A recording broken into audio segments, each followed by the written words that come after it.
Hi everyone, हम लोग set theory अभी पढ़ रहे हैं। सेट थ्योरी में आज हम लोगों को पढ़ना है समुच्चय के प्रकार, यानी कि समुच्चय कितने प्रकार के होते हैं। जो इससे पहले आप लोग जितने भी हैं मेरे वीडियो के लिए, आप लोग सबसे पहले जो है मेरे चैनल को सब्सक्राइब कर दें, ताकि आप लोगों को मेरा जो है वीडियो जो है मिलते रहे। तो हम जो है टाइप्स ऑफ सेट्स में जो दो तीन पढ़ाए थे उस पर पहले हम जिक्र कर देते हैं। तो सबसे पहले था टाइप्स ऑफ सेट्स, समुच्चयों के प्रकार। तो समुच्चयों के प्रकार में हम सबसे पहले आप लोगों को पहला पढ़ाए थे सिंगलटन सेट पढ़ाए थे, जिसको हिंदी में कहते हैं एकल समुच्चय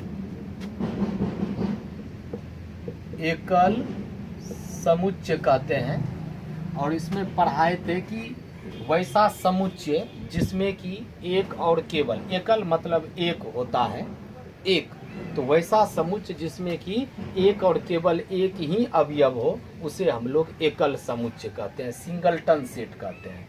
जैसे मान लेते हैं ए बराबर, देखिए कितना है, एक ये सेट लिए, कितना एलिमेंट है, मात्र एक एलिमेंट है 4, इसी को हम लोग कहते हैं सिंगलटन सेट। तो सिंगलटन सेट होता है a set having one and only one element, यानी कि a set having one and only one element. अगर किसी समुच्चय में एक और केवल एक ही अगर अवयव हैं तो उसे हम लोग क्या कहते हैं, सिंगलटन सेट कहते हैं। यानी कि एक से ज़्यादा नहीं हो, जैसे हम लोग कह सकते हैं 5, जैसे ए, जैसे बी, 10, कितने इसमें एलिमेंट्स हैं, मात्र एक ही अगर अवयव होंगे तो उसी को हम लोग कहते हैं सिंगलटन सेट कहते हैं। सिंगलटन, सिंगल मतलब एक होता है। अब उसी से आप समझ सकते हैं इसका मीनिंग क्या होता है, कि वैसा समुच्चय जिसमें कि केवल एक ही एलिमेंट हो, केवल एक से केवल एक नहीं केवल एक हो, तो उसी को हम लोग क्या कहते हैं, सिंगलटन सेट कहते हैं। ये चीज़ हम पढ़ा चुके थे। आप लोगों का दूसरा सेट था पेयर सेट, जिसको हिंदी में युग्म समुच्चय कहते हैं, युग्म समुच्चय कहते हैं। देखिए पेयर मतलब होता है जोड़ा, हम लोग जानते हैं पेयर मतलब क्या होता है, जोड़ा, मतलब वैसा समुच्चय जिसमें दो भिन्न भिन्न अवयव हो, यानी कि a set having two distinct elements. अगर कोई ऐसा सेट हो जिसमें कि a set having two distinct मतलब होता है भिन्न भिन्न, डिस्टिंक्ट मतलब क्या होता है, भिन्न भिन्न, वैसा समुच्चय जिसमें कि केवल दो भिन्न भिन्न अवयव हो, दो से ज्यादा नहीं हो। पेयर मतलब होता है जोड़ा, मैंने जोड़ा में अगर एलिमेंट हो तो उसे हम लोग युग्म समुच्चय कहते हैं। जैसे अगर हम उदाहरण दें तो हम लोग ये कहेंगे कि ए बराबर, देखिए बी सी, कितने एलिमेंट्स हैं, दो एलिमेंट्स हैं। हम लोग ये कहेंगे सी बराबर सेट मान लेते हैं -1 +4, कितने एलिमेंट्स हैं, दो एलिमेंट्स हैं इसमें, इसीलिए इसको कहेंगे पेयर सेट। जैसे ये ले लेते हैं सी बराबर प्लस और क्या ले लिए, माइनस, एक चिन्ह ले लिए, तो ये भी क्या हो गया, एक ये भी एलिमेंट, एक ये भी एलिमेंट, या प्लस और ये क्या है, माइनस, तो ये आपका क्या हो गया, पेयर सेट हो गया। तो पेयर सेट का अर्थ होता है वैसा सेट जिसमें कि केवल कितने एलिमेंट्स हो, दो एलिमेंट्स हो, उसे हम लोग क्या कहते हैं, पेयर सेट कहते हैं। पढ़ा चुके हैं। अब तीसरा, अब हम लोग यहाँ से चलेंगे, आगे चलेंगे कि क्या होता है। चलिए यहाँ से अब है आप लोगों का अगला है, तीसरा नंबर है नल सेट, या जिसको कहते हैं वॉइड सेट, या जिसको कहते हैं जीरो सेट कहते हैं। जिसको हिंदी या इसको और कहते हैं main empty set, EMPTY, empty set. Empty set या नल सेट या वॉइड सेट या जीरो सेट, जिसको हिंदी में कहते हैं रिक्त समुच्चय। बहुत अच्छा टॉपिक है, रिक्त समुच्चय। देखिए रिक्त समुच्चय क्या होता है समझना है। तो कहता है कि वैसा समुच्चय जिसमें समुच्चय तो है, चूंकि समुच्चय को हम लोग मंडली कोष्ठक के द्वारा डिनोट करते हैं, तो कहता है कि वैसा समुच्चय जिसमें एक भी अवयव नहीं हो, वैसा समुच्चय जिसमें एक भी अवयव नहीं हो। मतलब वैसा समुच्चय जिसमें एक भी अवयव नहीं हो, यानी कि a set having no elements at all, किसी भी हालत में ऐसा समुच्चय जिसमें कि कोई भी अवयव नहीं हो, किसी भी हालत में किसी भी परिस्थिति में अगर उसमें अवयव नहीं हो एक भी, तो उसे हम लोग कहते हैं रिक्त समुच्चय कहते हैं। समुच्चय तो होगा लेकिन रिक्त होगा। रिक्त मतलब क्या होता है? खाली होता है। रिक्त मतलब क्या होता है? खाली होता है। वैसा समुच्चय जिसमें कि कोई भी अवयव नहीं हो। देखिए इसमें अवयव है, कोई अवयव, ये भी समुच्चय है लेकिन इसमें कोई अवयव नहीं है। घर है लेकिन उसमें कोई रहने वाला नहीं है। कोचिंग है लेकिन कोई उसमें पढ़ने वाला नहीं है। ठीक है, यानी कि ये मेरा हो गया आप लोगों का रिक्त समुच्चय को इस तरह से। इसमें अगर अवयव हो जाएगा तब वह रिक्त समुच्चय नहीं होगा, इसमें कोई अवयव नहीं होगा। तो रिक्त समुच्चय को या तो ऐसे लिख सकते हैं या हम लोग है फाई, यहाँ ऐसे इसको हम लोग फाई पढ़ते हैं। लेकिन जब आप सेट थ्योरी पढ़ेंगे इसको फाई नहीं पढ़ के इसको वॉइड पढ़ेंगे, इसको हम लोग वॉइड कहेंगे। कौन सा सेट है? तो ये वॉइड सेट है। हम लोग फाई पढ़ते हैं लेकिन हम लोग इसको फाई यहाँ नहीं पढ़ेंगे। हम लोग फाई अगर सेट को छोड़ के शब्द आएगा तब वहाँ हम लोग इसको फाई पढ़ेंगे। फिलहाल इसको हम लोग वॉइड पढ़ेंगे। कहेंगे इसको क्या पढ़ेंगे? Void set. तो वॉइड सेट को हम लोग ये जो लिखे हैं वॉइड सेट को यानी कि इम्पटी, इम्पटी मतलब होता है खाली, नल मतलब भी होता है खाली, मतलब समुच्चय तो होगा लेकिन कोई उसमें अवयव नहीं होगा। तो या तो ऐसे या फिर ऐसे, इसको हम लोग रिक्त समुच्चय को या जो रिक्त समुच्चय इम्पटी सेट या इसको ऐसे या इसको ऐसे सूचित करते हैं। जैसे कुछ उदाहरण है, हम कहेंगे कि रोम जो है पढ़ता है भाई एक दिन में 25 घंटे पर, एक दिन में ऐसे कहेंगे कि रोम जो है मतलब 25 घंटे पढ़ते हैं, एक दिन में 25 घंटे पढ़ते हैं। तो क्या यह संभव है? चूंकि हम लोग जानते हैं एक दिन में कितने घंटे होते हैं भाई? 24 घंटे होते हैं, इसलिए यह क्या है? असंभव है, ये बिल्कुल ऐसा नहीं हो सकता। हम कहेंगे कि मनुष्य जो होता है अमरणशील होता है, अमरणशील मनुष्यों का संग्रह। तो कोई ऐसा इस धरती पर अगर हम कहें अमरणशील, हम लोगों को पता है कि मनुष्य तो मरणशील होता है। मनुष्य क्या होता है? मरणशील होता है, अमरणशील तो होता नहीं है। तो देखिए अमरणशील मनुष्यों का संग्रह। क्या अमरणशील मनुष्यों का संग्रह कर सकते हैं? देखिए ये खाली रह जाएगा, इसमें कोई अवयव हम नहीं भर सकते हैं। तो इसीलिए यह मेरा क्या है? रिक्त समुच्चय हुआ। कौन सा समुच्चय? रिक्त समुच्चय हुआ। हम कहेंगे कि एक सप्ताह में 8 दिन का समुच्चय, एक सप्ताह में तो 7 ही दिन होते हैं, इसीलिए यह संभव नहीं है। तो इसलिए क्या हो जाएगा? अमरण, यानी कि क्या हो जाएगा? तो इम्पटी सेट हो जाएगा, इम्पटी सेट हो जाएगा। कौन सा सेट? इम्पटी सेट हो जाएगा या नल सेट हो जाएगा, जिसको रिक्त समुच्चय कहते हैं। अब आप लोग कहेंगे कि जब एक पासा को फेंकेंगे तो 7 अंक का ऊपर आना, तो क्या आप पासा को अगर फेंकेंगे तो 7 आ सकता है? क्या नहीं आ सकता है। तो इसलिए कहेंगे कि यह कौन सा है? रिक्त रह जाएगा। तो यह हो जाएगा इम्प्टी सेट हो जाएगा। तो इम्प्टी सेट वैसा सेट होता है जिसमें कि कोई भी अवयव किसी भी स्थिति में नहीं हो। इम्प्टी सेट को या रिक्त सेट को या तो ऐसे या हम लोग ऐसे वॉइड से सूचित करते हैं। तो चलते हैं आगे। हम लोग ऐसे भी कह सकते हैं कि x such that x less than 0 प्राकृत संख्याओं का समुच्चय। अब 0 से छोटा कभी कोई प्राकृत संख्या होता ही नहीं है। 0 से छोटा कोनो प्राकृत संख्या होता है? नहीं होता है।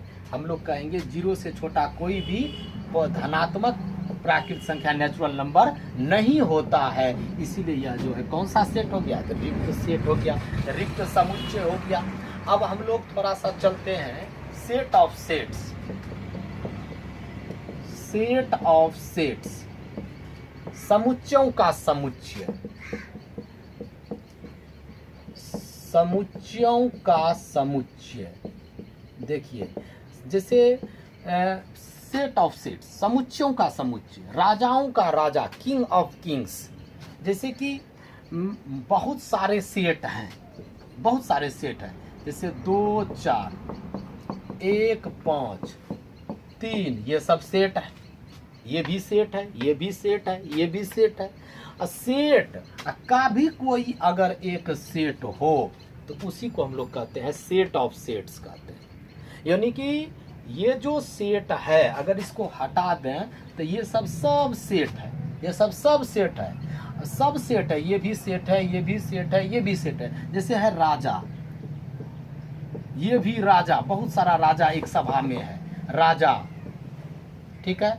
और उसका भी एक एक राजा होता है, राजा, ये भी राजा, ये भी राजा, राजा, सब राजाओं का भी एक राजा, किंग ऑफ किंग्स जिसको कहते हैं। क्या कहते हैं?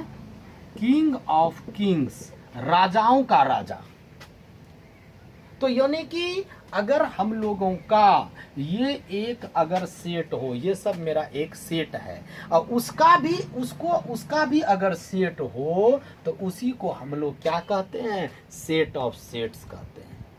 सेट ऑफ क्या कहते हैं? सेट्स कहते हैं। इसको हम लोग मान लेते हैं ए से अगर डिनोट करेंगे तो ये सब जो है इसका क्या कहलाता है? अवयव कहलाता है। जैसे आप लोगों को जैसा कि पता है कि अगर कोई ए बराबर सेट 1 2 3 है तो हम लोग कहेंगे ये सब अवयव कहेंगे, वस्तु कहेंगे, यह सदस्य कहेंगे। किसका ये सब सदस्य है? तो 1 जो है ए का सदस्य है, 2 जो है किसका सदस्य? ए का, 3 किसका सदस्य? ए का। तो हम लोग ऐसे लिखते हैं कि यह 1 जो है ए से संबंधित है, ए बिलोंग्स टू ए, और 2 बिलोंग्स, इसको बिलोंग्स टू पढ़ा जाता है। जो अभी जो है मेरा पिछला वाला वीडियो सेट थ्योरी का देख लेंगे। फिर उसके बाद 3 जो है वह ए से संबंधित है। अगर जैसे हम 4 लिखेंगे तो 4 इस सेट में नहीं है तो काट देंगे, कहेंगे कि 4 जो है ए का सदस्य नहीं है। 4 जो है does not belong to A, 4 does not belong to A. तो अब जैसे कि ये जो है यह तो मेरा एक सेट है, तो सेट है तो ये सब अब क्या हो गया? अवयव हो गया।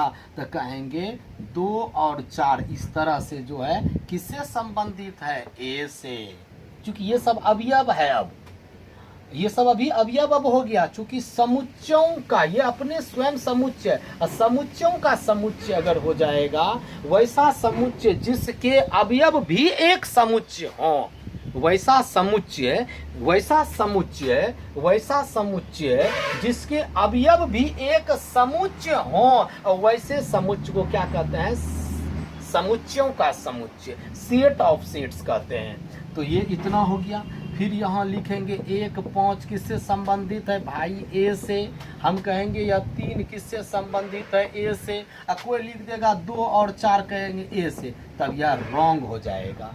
कोई कह देगा कि 3 जो है ए से संबंधित है, तब यह क्या हो जाएगा? गलत हो जाएगा।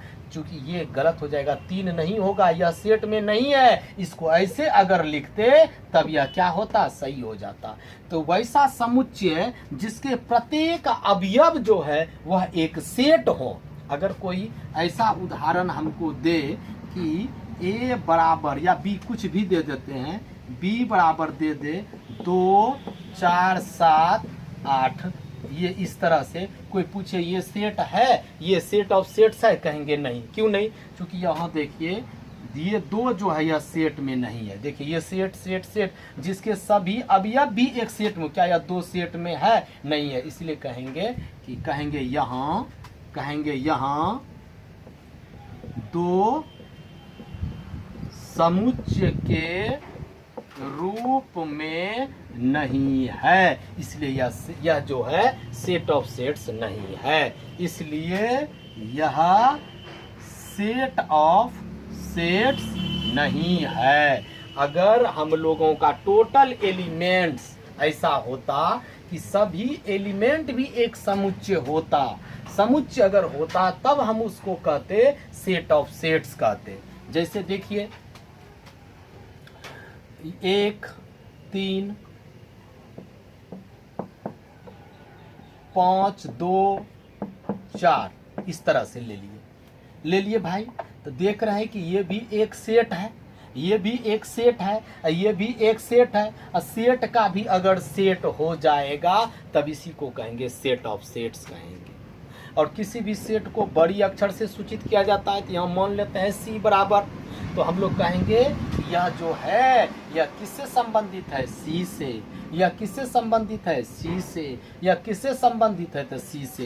तो इसको क्या कहेंगे हम लोग, कैसे लिखेंगे? यह किसका अवयव है? तो इसको लिखने का तरीका है, यह ऑब्जेक्टिव में दे देगा कि यह जो है 1 और 3 क्या है? तो यह सी से संबंधित है। तो संबंधित है तो बिलोंग्स टू होगा जी।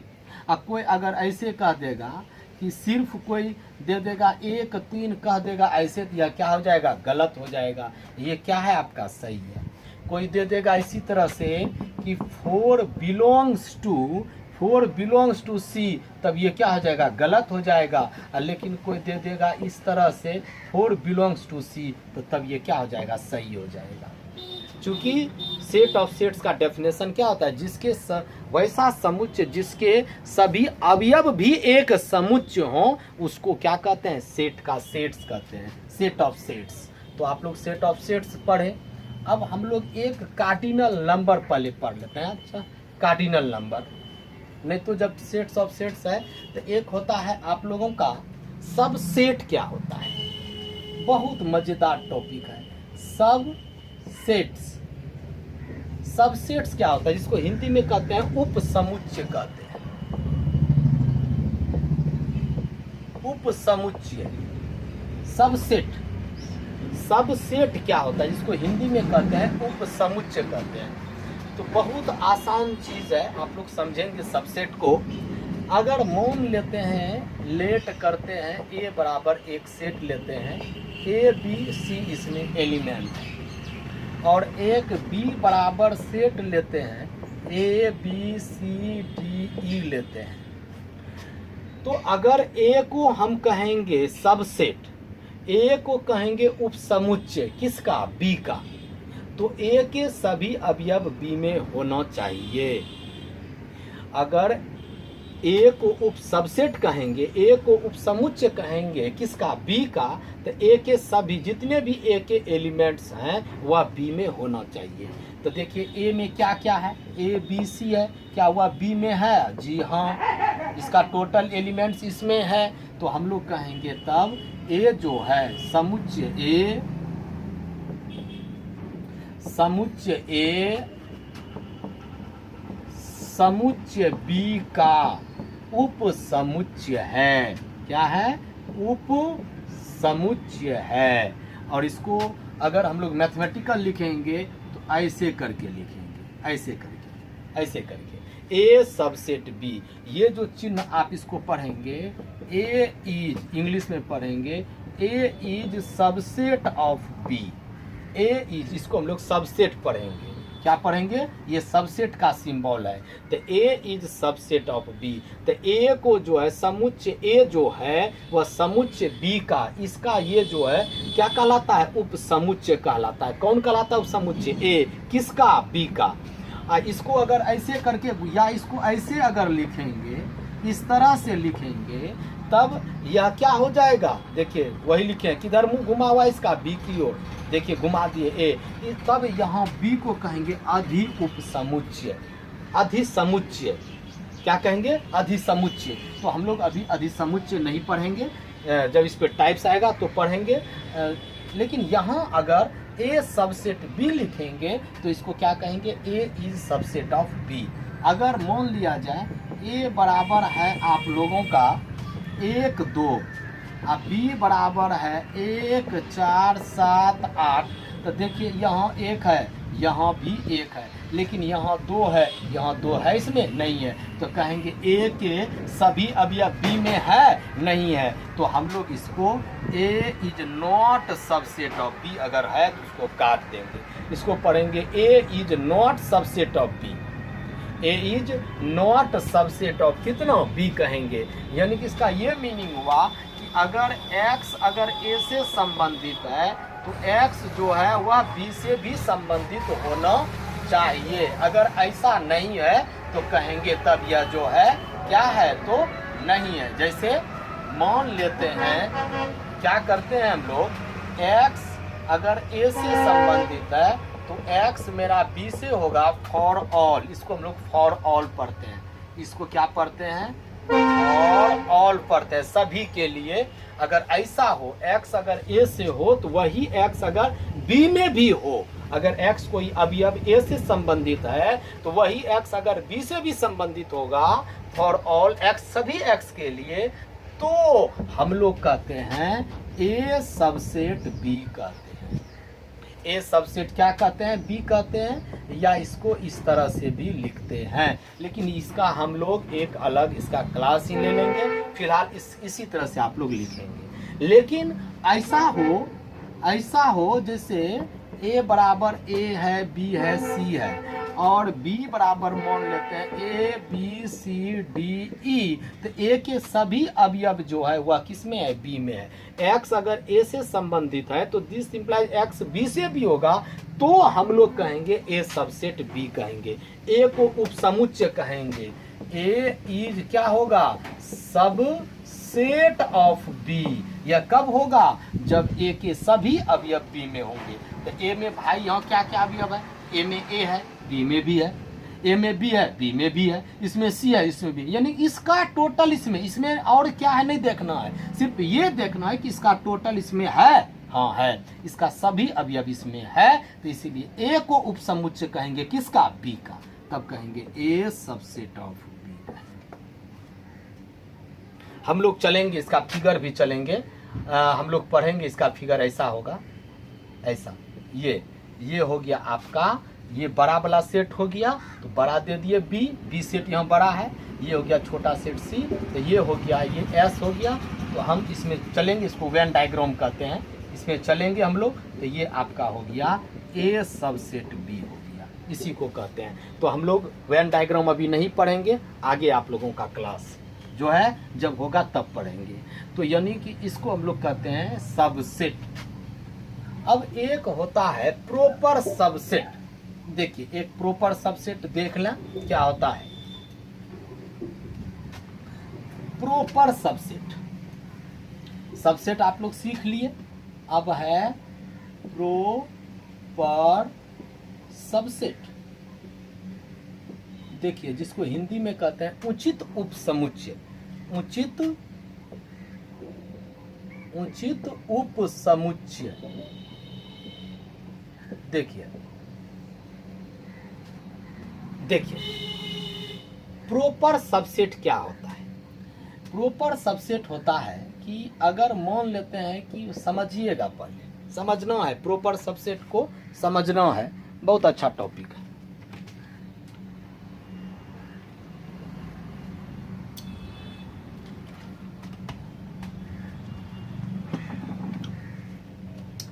जैसे मान लेते हैं ए बराबर 1 2 3 है सेट में, बी बराबर एक सेट है 1 2 3 4 5। तो अगर प्रॉपर सबसेट होगा, ए को अगर उचित उपसमुच्चय कहेंगे तो ए के सभी अवयव बी में होना चाहिए, नंबर 1। समुच्चय ए, समुच्चय ए समुच्चय बी का उचित उप समुच्चय होगा यदि, यानी कि अगर समुच्चय ए को समुच्चय बी का अगर उचित उपसमुच्चय, माने इस सेट को उचित उपसमुच्चय कहेंगे किसका, इसका। इसके लिए दो बात होना अति आवश्यक है। पहली बात क्या कि ए के सभी अवयव बी में होना चाहिए, ए के सभी अवयव बी में हों, यानी कि ऑल एलिमेंट्स जो हो, all elements of set A in set B, यानी कि सेट ए के जितने भी सारे एलिमेंट्स हो वह सेट बी में हो। क्या ए में जितना है सब है बी में, 1 2 3, यहाँ भी 1 2 3 है। नंबर 2 कहता है कि तथा बी में, माने सेट बी में कम से कम एटलीस्ट एक ऐसा अवयव हो जो कि बी सेट में नहीं हो, जो बी से ए सेट में ना, जो कि ए सेट में नहीं हो, ए सेट में नहीं हो। क्या कहता है कि अगर प्रॉपर सबसेट होगा तो सेट ए के जितने भी एलिमेंट्स हों, सेट ए के सभी अवयव बी में हो, ए में जितना भी एलिमेंट है वह बी में होगा। और फिर कहता है दूसरी बात कि बी में कम से कम एक या एक से अधिक भी हो सकता है, कम से कम कहता है कम से कम एक ऐसा अवयव होगा बी में जो कि ए में नहीं है। सही बात है, क्या 4 इसमें है? नहीं है। कम से कम एक से ज्यादा भी होगा, क्या 5 इसमें है? नहीं है। तो कम से कम एक ऐसा बी का एलिमेंट होगा जो कि वह ए में नहीं होगा, तब हम लोग कहेंगे ए को कहेंगे प्रॉपर सबसेट कहेंगे किसका? बी का। यानी कि A is proper subset of B यदि ऑल सेट ए के all elements of set A in set B and at least one element of set B does not belong to set A। यानी कि B में at least one कम से कम एक ऐसा अवयव हो जो कि सेट ए से संबंधित नहीं हो, तो हम लोग क्या कहेंगे? समुच्चय ए को कहेंगे प्रॉपर सबसेट कहेंगे किसका? बी का कहेंगे। तो हम लोग जो है इसको तब क्या इसको कहेंगे देख लेते हैं, 2-4 उदाहरण द्वारा देखते हैं हम लोग, फिर इसका वेन डायग्राम देखेंगे जब समय आएगा। तो देखिए यहाँ तो क्या एक भी फुल फिल हो रहा है, 2 भी हो रहा है, तब इसको कहेंगे ए प्रॉपर सबसेट बी। ये प्रॉपर सबसेट का सिंबल ऐसे होगा, ये जो है इसका प्रॉपर सबसेट का, इसको कहेंगे ए इज, क्या पढ़ेंगे? A is proper subset of कितना? बी कहेंगे। A is proper subset of B कहेंगे। A is proper subset of क्या कहेंगे? बी कहेंगे। ये सिंबल होता है। अगर ऐसे करके नहीं करना, अगर ऐसे करेंगे तब तो यह सबसेट हो जाएगा। ये किसका सिंबल है? तो ये सबसेट का सिंबल है। ये किसका सिंबल है? तो यह प्रॉपर सबसेट का सिंबल है। तो अब हम लोग एक आध उदाहरण के द्वारा और जाने या प्रॉपर सबसेट होता क्या है, तो हम लोग इसमें कुछ कंक्लूजन भी निकालेंगे।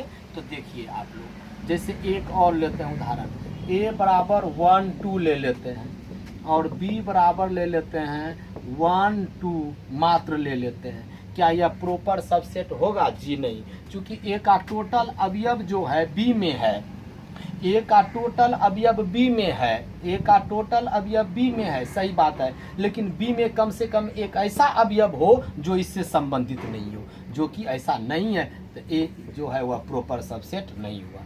लेकिन अब ये चर्चा उठती है, क्या ए सबसेट है? अगर हम लोग सबसेट की बात करें तो क्या ए सबसेट बी है? जी हाँ, ए के सभी अवयव बी में है तो ए सबसेट बी हुआ।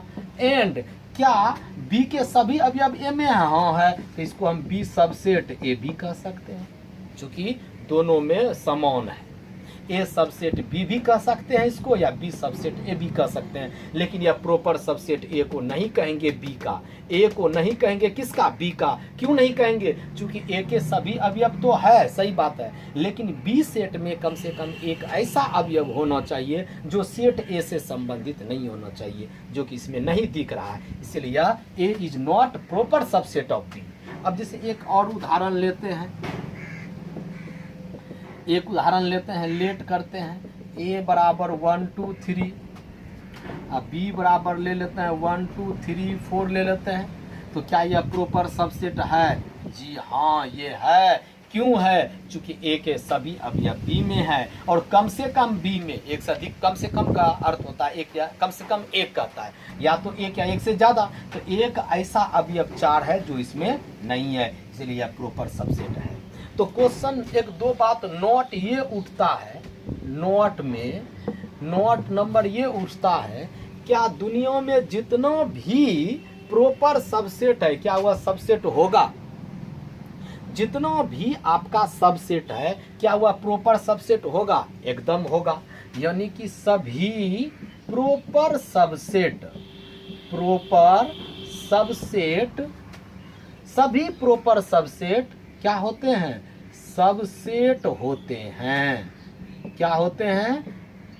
क्या होते हैं? सभी प्रॉपर सबसेट। देखिए ये प्रॉपर सबसेट है, ये नहीं है, देखिए ये प्रॉपर सबसेट है, क्या यह सबसेट होगा? जी हाँ, क्योंकि सबसेट का क्या डेफिनेशन है? इसका टोटल एलिमेंट्स इसमें होना चाहिए। क्या है? हाँ है। तो सभी प्रॉपर सबसेट, जितना भी दुनिया में प्रॉपर सबसेट है वह सबसेट होते हैं। यानी कि ऑल प्रॉपर सबसेट्स जो हैं are subset, all proper subsets are subset. लेकिन कहेंगे क्या सबसेट जो है वह प्रॉपर सबसेट हो सकता है? तो हो भी सकता है और नहीं भी हो सकता है। कैसे? ये हो भी सकता है और नहीं भी हो सकता है, चूंकि आपका मान लिया जाए कि ये आपका सबसेट है, ये आपका सबसेट है, क्या यह प्रॉपर सबसेट है? नहीं है। ये सबसेट है, ए सबसेट बी है, लेकिन क्या यह ए प्रॉपर सबसेट बी है? नहीं है। तो हो भी सकता है। कैसे हो सकता है? तो अगर हम अभी भूल जाते हैं इसको, तो देखिए ए के सभी अवयव बी में है, हाँ है, तो ए सबसेट बी हुआ। एंड ए के सभी अवयव बी में है, हाँ है। अब बी में कम से कम एक ऐसा अवयव है जो ए में नहीं है, तो ये ए प्रॉपर सबसेट बी भी हो गया। तो यानी कि सभी सबसेट प्रॉपर सबसेट हो यह कोई आवश्यक नहीं है, हो भी सकता है और नहीं भी हो सकता है। लेकिन जितने भी all proper subsets are subset, but all subsets are not proper subset. यानी कि हम लोग कहेंगे लेकिन बट क्या कहेंगे? सभी सबसेट जो हैं सबसेट्स प्रॉपर सबसेट्स नहीं होते हैं, या लिखेंगे but subsets proper subsets, but subsets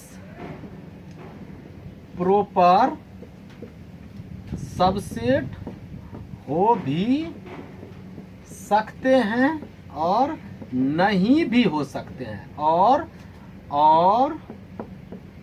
नहीं भी हो सकते हैं, माना हो भी सकते हैं और नहीं भी हो सकते हैं। तो हम लोग पढ़े प्रॉपर सबसेट और क्या पढ़े? सबसेट। अगर सबसेट होगा तो ए से बी का, अगर ए सबसेट बी होगा तो ए के सभी एलिमेंट्स बी में होनी चाहिए, और अगर मेरा प्रॉपर सबसेट होगा तो ए का तो सब अवयव बी में होगा ही, और साथ साथ बी में कम से कम एक ऐसा अवयव होगा जो ए सेट में नहीं होगा, तब सेट ए को कहेंगे प्रॉपर सबसेट किसका? बी का। तो ये चीज है दोनों में अंतर। सबसेट का जो सिंबल जो है, सबसेट का सिंबल जो है ऐसे होता है, प्रॉपर सबसेट का जो सिंबल होता है वह कैसे होता है भाई? तो ऐसे होता है। लेकिन जितना भी प्रॉपर सबसेट है वह क्या होता है, सबसेट होता है।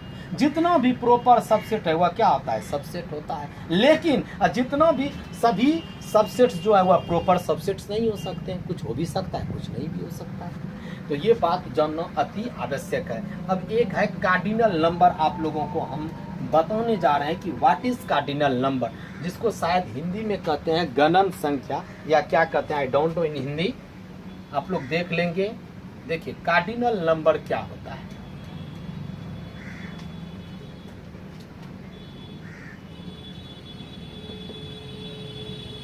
कार्डिनल नंबर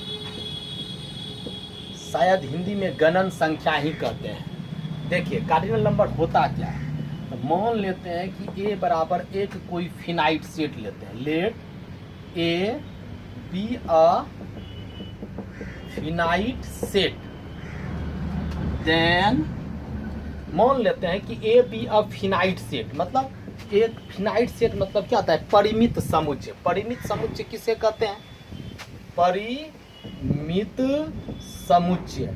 हम पढ़ा चुके हैं आप लोगों को, परिमित समुच्चय होता है वैसा समुच्चय जिसके अवयव को हम गिन सकते हैं।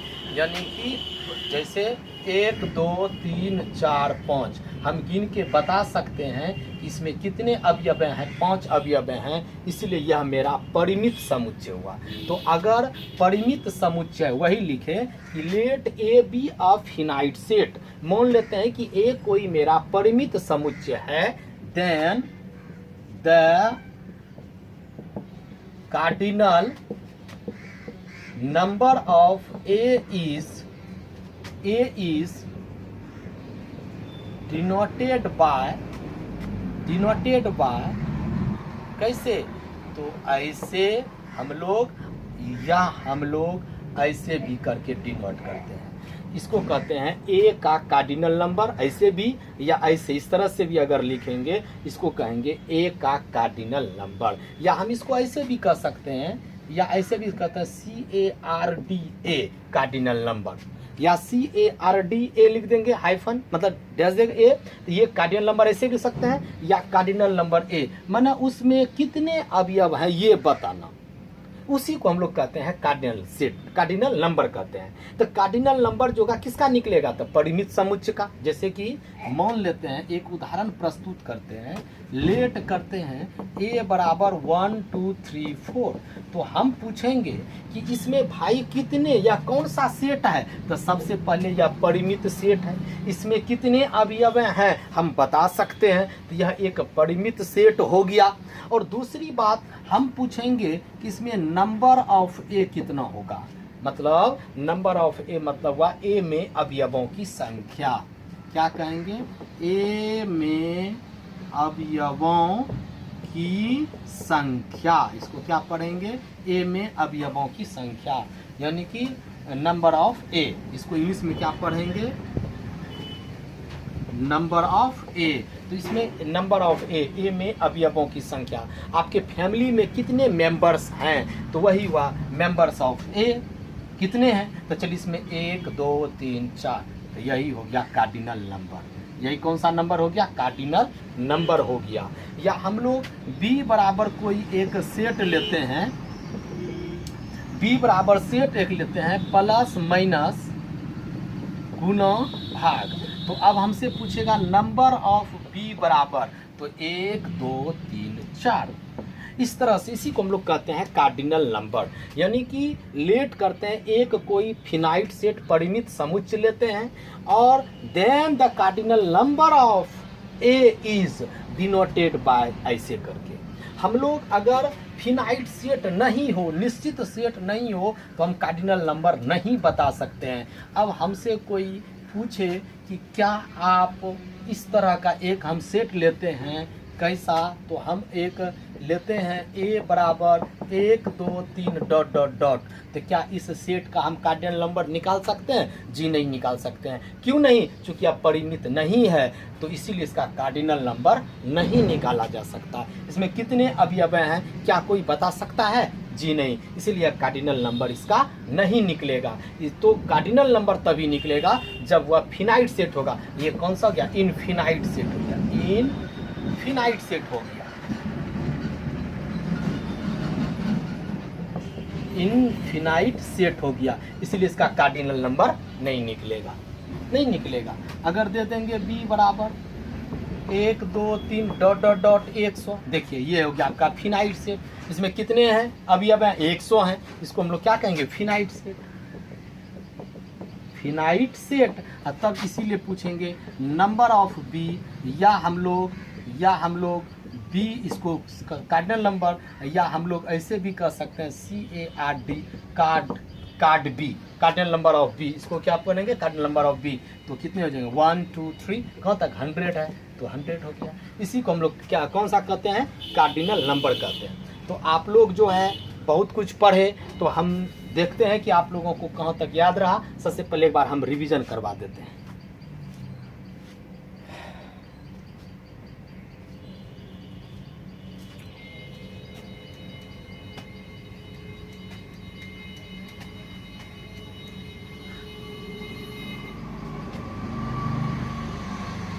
एक दो पहले पढ़ा ही देते हैं। एक और है,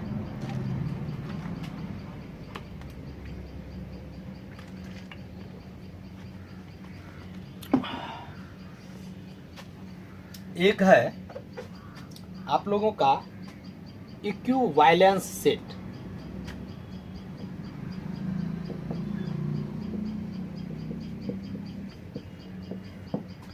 स्वतुल्य समुच्चय जो भी होता होगा, हिंदी में आप लोग देख लेंगे। इक्विवेलेंस या इक्विवेलेंस जो भी हो, इक्विवेलेंस सेट क्या होता है।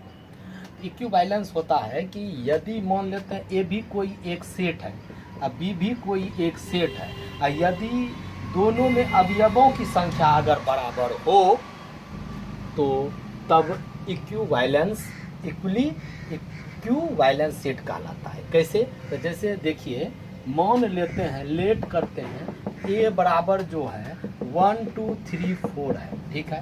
अब बी बराबर मान लेते हैं 7 है, 8 है, 10 है, 50 है। तो हम पूछेंगे इसमें कि नंबर ऑफ ए पूछेंगे तो क्या कहेंगे 4। अब पूछेंगे इसमें नंबर ऑफ बी बराबर कितना 4, दोनों में कितने अवयव हैं, 4 4 हैं, इसलिए कहेंगे चूंकि नंबर ऑफ ए बराबर नंबर ऑफ बी, मतलब जितना ए में अवयव है उतना ही बी में अवयव है, तो इसीलिए तब कहेंगे कि इसीलिए अगर नंबर ऑफ ए किसके बराबर है, नंबर ऑफ बी के, तब इसको क्या कहते हैं, इक्विवेलेंस सेट कहते हैं। इक्विवेलेंस सेट किसी के संख्या को दिखाता है कि उसमें बराबर है, दोनों सेट में अवयवों की संख्या क्या बराबर है। जैसे एक और उदाहरण प्रस्तुत करते हैं, जैसे मान लेते हैं ए बराबर ले लेते हैं ABC, अब बी बराबर लेते हैं CDEFG। तो अगर हम पूछेंगे नंबर ऑफ ए तो इसमें कितने अवयव हैं, 1 2 3। अब पूछेंगे नंबर ऑफ बी तो इसमें 1 2 3 4 5। तो कहेंगे चूंकि number of A is not equals to number of B, तो इसीलिए ए तथा बी जो है वह जो है इक्विवेलेंस सेट नहीं है। अगर बराबर रहता तब कहते हैं।